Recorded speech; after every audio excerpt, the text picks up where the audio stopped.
Film dimulai dengan menampilkan sebuah fasilitas laboratorium di mana seekor tikus diambil dari sebuah wadah, lalu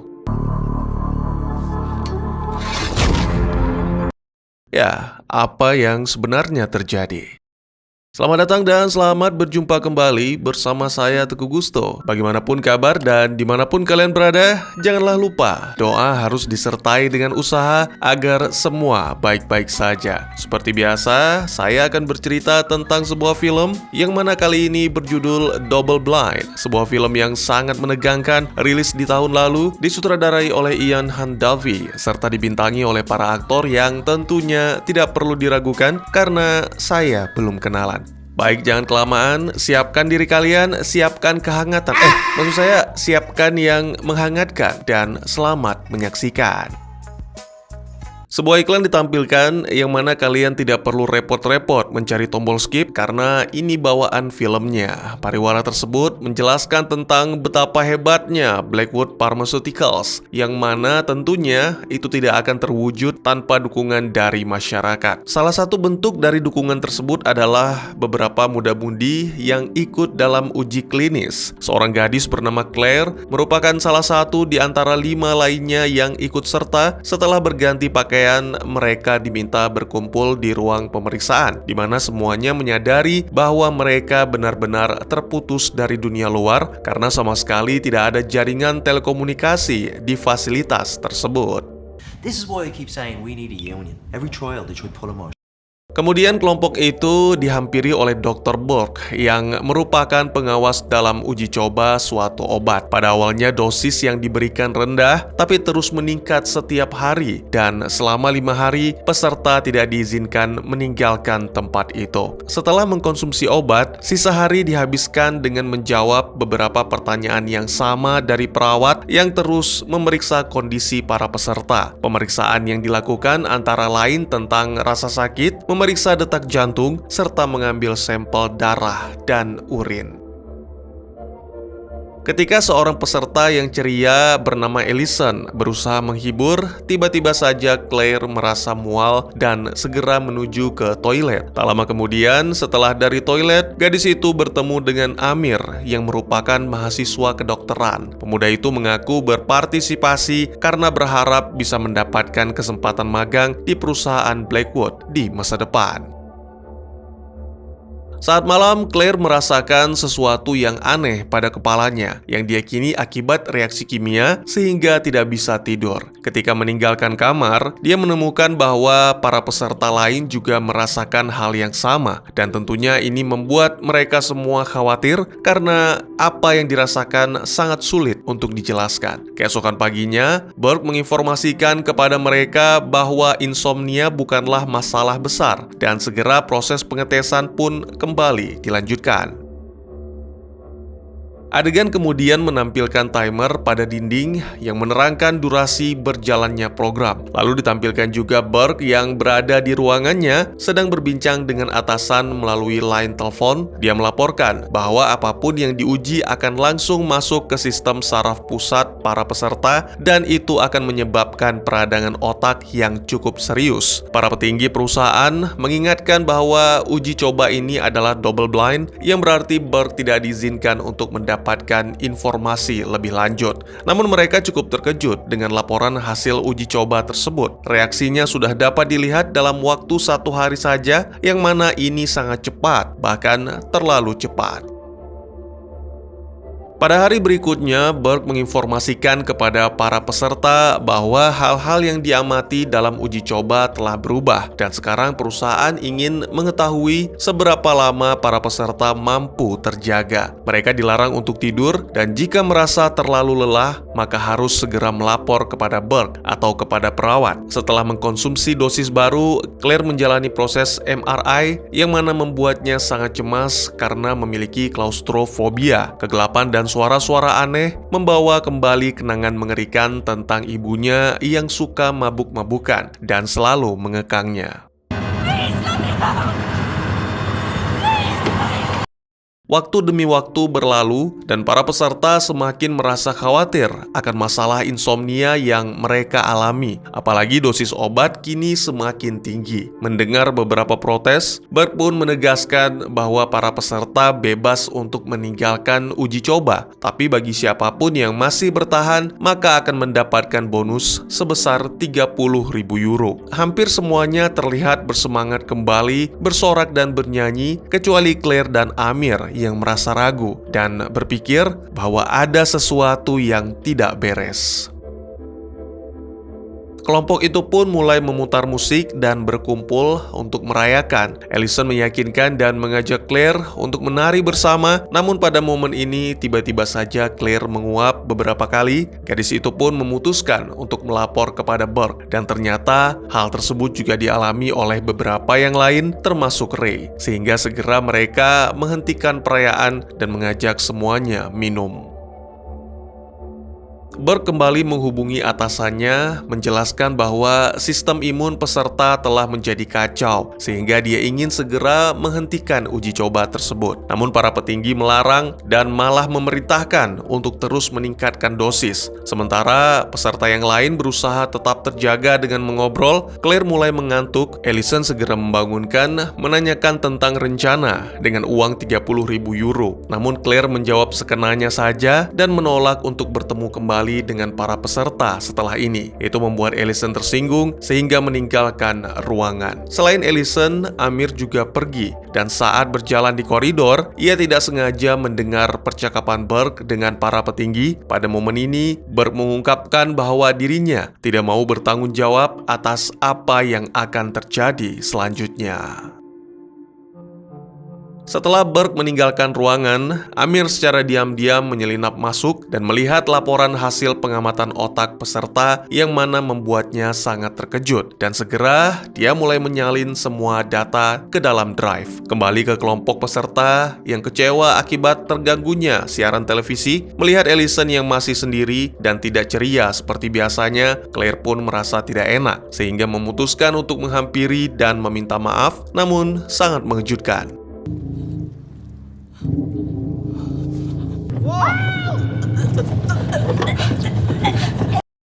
Bersamaan dengan Burke menyaksikan peristiwa tersebut, tiba-tiba saja sistem melaporkan bahwa telah terjadi pelanggaran keamanan dan protokol lockdown pun diaktifkan. Initiating lockdown protocol.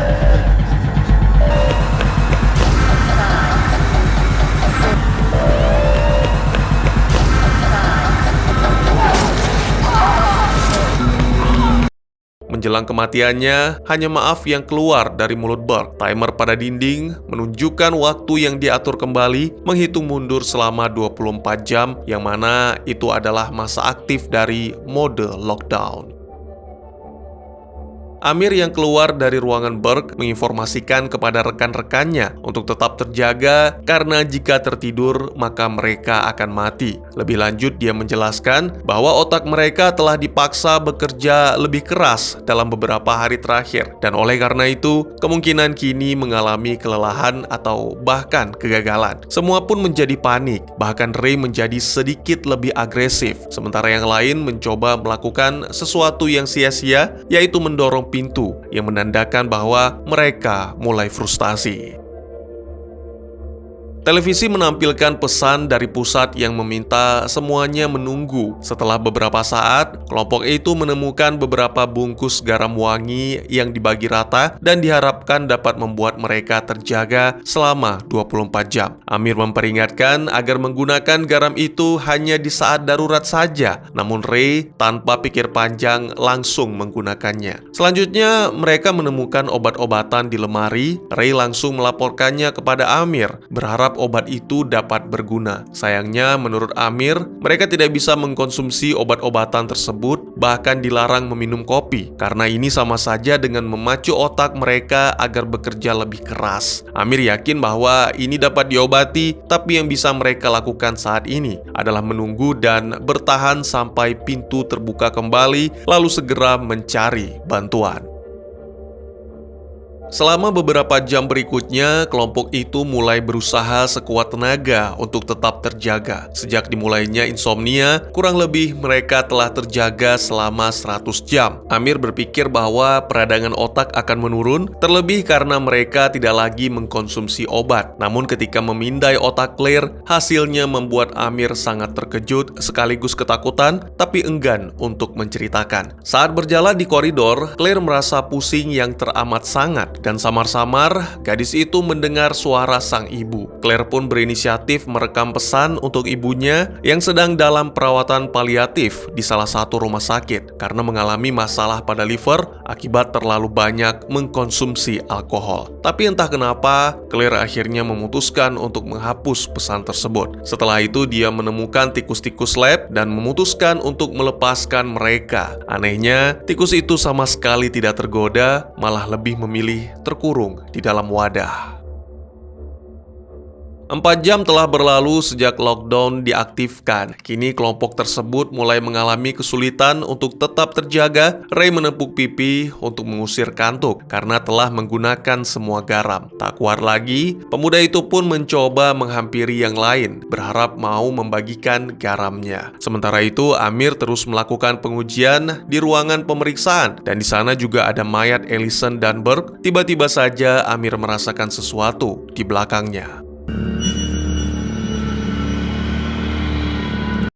Amir segera menyadari bahwa dirinya sedang berhalusinasi sehingga memutuskan untuk kembali fokus. Adegan berpindah ke ruangan santai di mana Claire menatap dinding sambil terus mendengar suara sang ibu. Kegelapan mulai menyelimuti dan terlintas kenangan akan masa kecil yang menyeramkan. Beruntung Markus segera menyapa, yang mana itu berhasil membuat Claire terjaga. Keduanya pun membicarakan tentang bagaimana cara melawan rasa kantuk. Markus menunjukkan bekas luka di kakinya yang didapat saat kecelakaan dalam pendakian. Kala itu Markus memaksakan tubuhnya untuk berjuang karena jika tidak maka ia akan tewas akibat kehabisan darah. Dan sejak saat itu Markus telah menjadi terbiasa memaksa tubuhnya untuk terus berjuang demi bertahan hidup.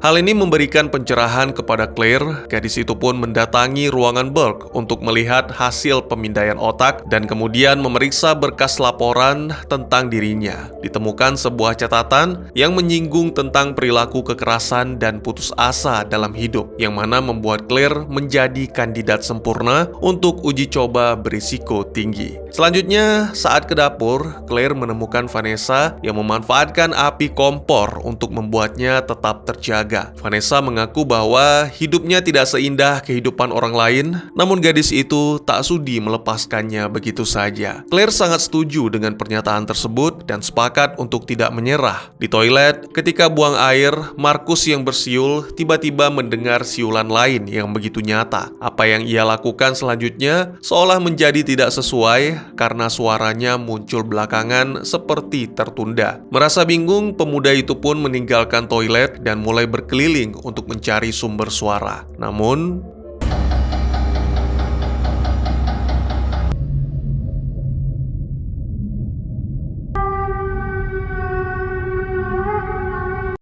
beberapa jam kemudian, rekan-rekan yang lain menemukan Markus tergeletak di lantai dan dalam keadaan tak bernyawa. Waktu masih tersisa 15 jam, yang mana membuat semuanya semakin khawatir. Claire yang merasa pusing kembali berhalusinasi. Kali ini dia melihat Ellison yang terbangun, yang mana menyebabkan Claire melarikan diri ke dapur. Di sana, dia melihat tikus yang sebelumnya dilepaskan dan setelah merasa yakin,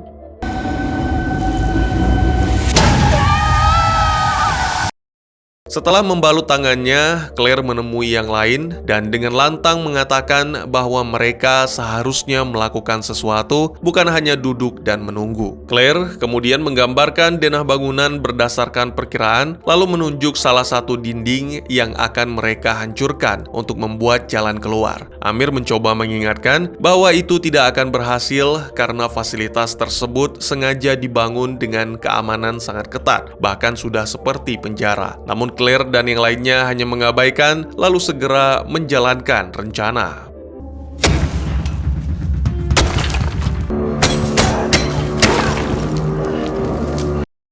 Sialnya, apa yang dikatakan oleh Amir ternyata benar. Dinding-dinding pada fasilitas dilapisi logam yang sangat tebal, sama seperti pintu utama. Sementara Claire mencari Amir untuk berdiskusi, Ray dan yang lain mulai membicarakan tentang bagaimana mungkin Amir bisa mengetahui segalanya, mulai dari otak, obat, dan bahkan sistem keamanan. Sampai akhirnya, tibalah mereka pada kesimpulan bahwa Amir adalah salah satu staf Blackwood yang ditugaskan untuk mengawasi para peserta uji klinis. Kembali ke Claire yang menemui Amir, pemuda itu baru menulis suatu pengakuan yang ternyata tindakannya menyalin berkas dari komputer Burke memicu aktifnya protokol lockdown. Kini Amir yang merasa sangat bersalah memutuskan untuk tidur demi mengakhiri segalanya. Beruntung Claire segera menghentikan dan mengingatkan tentang otak yang lelah. Ini memberikan Amir sebuah ide, yaitu menggunakan obat-obatan tertentu yang sebenarnya beracun untuk menciptakan efek yang menyebabkan kematian otak. Namun, dengan memanfaatkan efek samping dari obat-obat tersebut, mereka dapat melawan efek dari obat hasil eksperimen. Dengan mengabaikan halusinasi, Amir langsung mulai mengerjakan idenya, sedangkan Claire berencana untuk mengabarkan rekan-rekan yang lain. Namun dalam perjalanan ke sana, dia bertemu Paul. Pemuda itu memperingatkan bahwa Claire seharusnya tidak boleh mempercayai Amir karena setelah memeriksa barang-barang Amir, Paul dan yang lainnya menemukan botol obat kosong, yang mana sebelumnya Amir melarang mereka mengkonsumsi obat tersebut. Tiba-tiba saja terjadi gangguan yang menyebabkan listrik padam, sehingga mau tidak mau keduanya harus menggunakan lampu senter pada ponsel untuk mencari sekring. Kegelapan membuat keduanya mulai berhalusinasi, apalagi Claire sempat merasa terkejut sehingga tidak sengaja menjatuhkan ponselnya.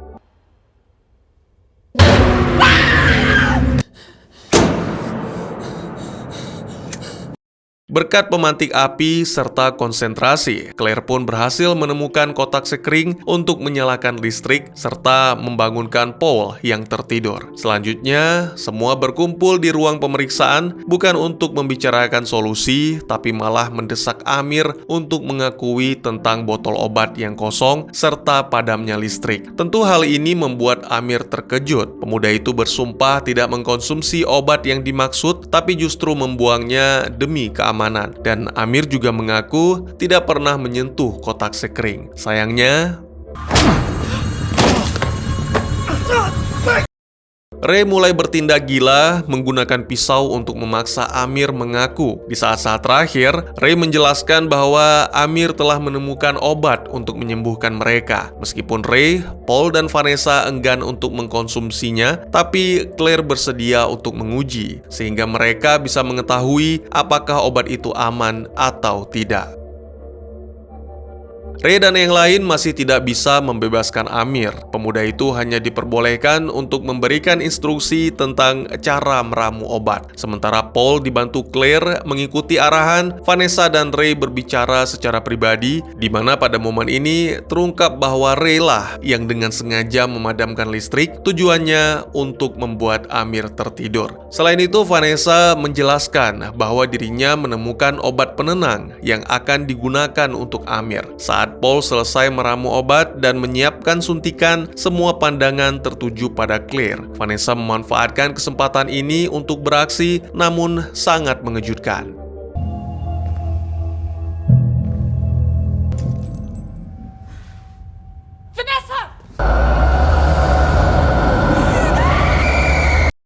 Ya, ternyata Vanessa telah tertidur dan kini para rekan berusaha untuk menyuntikkan obat dari Amir. Sialnya, Vanessa yang mengalami kejang menyenggol suntikan sehingga terjatuh. Ditambah lagi, kepanikan membuat Paul tidak sengaja menjatuhkan beker glass yang berisi sisa obat. Merasa sudah tidak ada lagi harapan, Amir pun kini hanya bisa menertawai nasibnya dan itu membuat Claire marah. Ketika menyadari bahwa dirinya hilang kendali, Claire meninggalkan ruangan untuk memeriksa timer. Pada momen ini, gadis itu mengetahui bahwa penglihatannya mulai kabur dan lagi-lagi Claire berhalusinasi.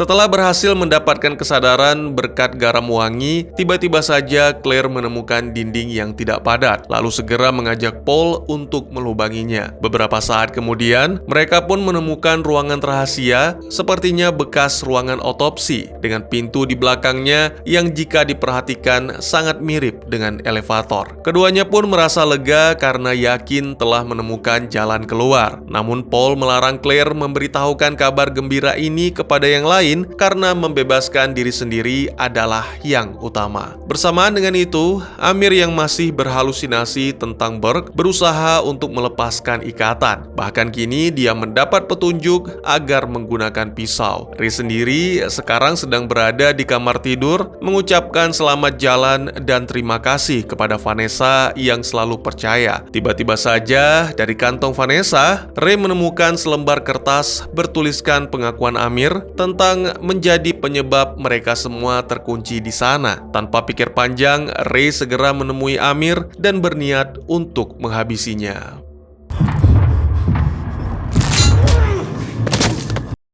Claire dan Paul yang baru saja tiba benar-benar terkejut menyaksikan kebrutalan Amir. Sebisa mungkin mereka mencoba menenangkan, namun halusinasi membuat Amir menggila, sehingga aksi kejar-kejaran pun terjadi.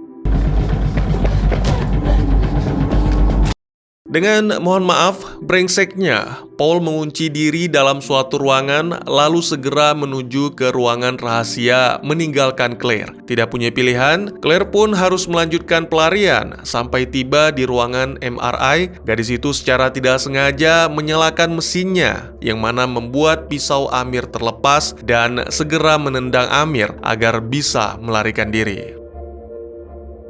Sementara itu, ditampilkan Paul yang kini berada dalam ruangan otopsi. Dia berhasil menyalakan elevator dan bersiap untuk pergi, namun sangat disayangkan. Ternyata itu bukanlah elevator, melainkan ruang pembakaran.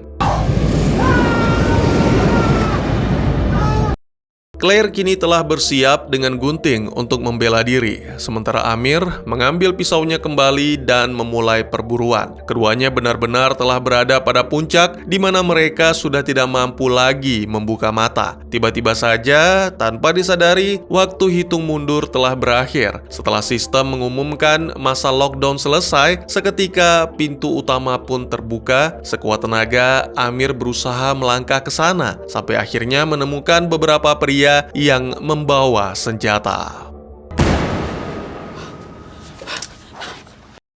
Ternyata Blackwood mengirimkan tim pemusnah untuk melakukan pembersihan. Mendengar suara tembakan, Claire pun segera mencari jalan keluar dengan sangat hati-hati. Sayangnya gadis itu tidak mampu mencapai pintu. Jadi satu-satunya solusi adalah bersembunyi di dalam kantong mayat dan berpura-pura mati.